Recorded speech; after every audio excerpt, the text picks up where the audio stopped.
Nous allons en parler et revenir aussi sur ce qu'a dit l'ancien Premier ministre Dominique de Villepin. Mais tout d'abord, je voudrais qu'on reste sur ces actes antisémites. Il y a eu un échange très tendu hier à l'Assemblée entre le député RN Jean-Philippe Tanguy et le porte-parole du gouvernement Olivier Véran au sujet de l'antisémitisme. Olivier Véran qui a rétorqué ceci. On va l'écouter. Vous pointez l'extrême gauche, je vais vous pointer vous. Vous êtes le parti de la flamme. Il n'y a pas un bon et un mauvais antisémitisme. Il n'y a qu'un antisémitisme. Et quand le président de votre parti politique, il y a 2 jours, refuse de reconnaître que le président fondateur de votre parti, le Front National, a été condamné par la justice française pour antisémitisme, vous ne servez pas la cause que vous prétendez servir. Que lui répondez-vous? Je lui réponds que M. Véran est un ancien socialiste. Et que contrairement à lui, moi j'ai appartenu à un parti, certes, M. Le Pen a été condamné, mais il est pupille de la nation, il a voulu s'engager dans la résistance, il est un patriote français, il a été un soldat. Moi j'ai rompu avec lui à cause de ses propos totalement inqualifiables, mais il n'en demeure pas moins que M. Véran, lui, il a servi fidèlement et servilement un homme de Vichy. Un homme décoré de la Francisque. De François Mitterrand. Oui, chacun se renvoie à son non mais histoire, écoutez, ouais. non mais moi je ne pardonne pas ça.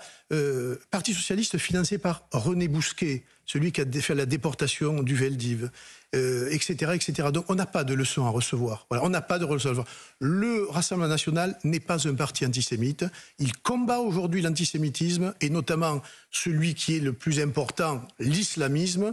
Et les leçons de M. Véran, des anciens socialistes, qui ont été les complices aussi du communisme international et des 100 millions de morts, etc., qu'ils balaient devant leur porte. En tout cas, moi, je ne me laisserai pas donner des leçons par ces gens-là, parce que dans cette affaire abominable de la Seconde Guerre mondiale, ils y ont leur part de responsabilité, qu'ils n'ont jamais d'ailleurs fait un droit d'inventaire.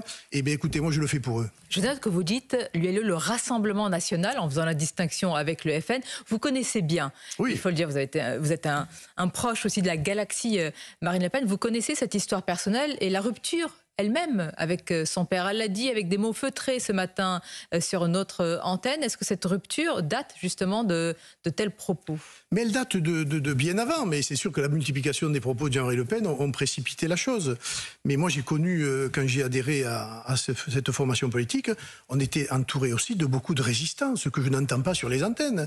On a parlé hier des Corses, on avait un homme formidable, Jean-Baptiste Biaggi, déporté, résistant, évadé, député gaulliste, puis engagé au Front National avec nous, qui a été un des premiers résistants, pas après le pacte germano-soviétique, hein, avant, etc. Alain Griotteret, qui a été aussi un des soutiens de Marine Le Pen, d'ailleurs, au début de sa carrière en 2002, etc. Donc, je veux dire, les leçons, on n'a pas à les recevoir. Je pense qu'il y a des parts d'ombre et des parts de plus de lumière dans tous les partis politiques, et que cette période-là est une période de fracture, et l'heure aujourd'hui, elle est à faire attention à ce qui se passe et à condamner précisément. Jordan Bardella l'aurait dit ainsi, peut-être qu'il n'y aurait pas eu cette polémique. Mais Jordan, il était pas dans une interview, il était dans une espèce d'interrogatoire de police. Hein, La question lui a été posée. Il n'est pas de la même génération. Voilà, Jordan, il a répondu ce qu'il a répondu, mais je veux dire, il ne faut pas lui en faire grief, parce que il n'a fait que, j'allais dire, exprimer ce que beaucoup de Français aujourd'hui se posent comme question, et d'ailleurs, ils se demandent de quoi on parle. Le problème, il est là, parce que personne ne sait de quoi on parle aujourd'hui.